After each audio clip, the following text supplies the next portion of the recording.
ગુજરાતમાં ગાજવીજ સાથે વરસાદ વરસવાની હવામાન નિષ્ણાત પરેશ ગોસ્વામીએ આગાહી આપી છે।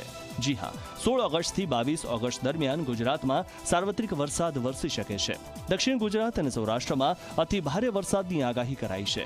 આશરે 5 થી 10 ઇંચ જેટલો વરસાદ વરસી શકે છે, તો ઉત્તર ગુજરાત અને મધ્ય ગુજરાતમાં 3 થી 6 ઇંચ સુધી વરસાદ વરસવાની શક્યતા છે। ઉલ્લેખનીય છે કે બંગાળની ખાડીમાં બનેલી સિસ્ટમ હાલ સાયક્લોનિક સર્ક્યુલેશનના સ્વરૂપમાં છે, જે ઉત્તર પશ્ચિમ તરફ આગળ વધી રહી છે। મહારાષ્ટ્રના કાંઠા સુધી આવીને સિસ્ટમ વધુ મજબૂત બનશે અને તેની અસર ગુજરાતમાં જોવા મળશે।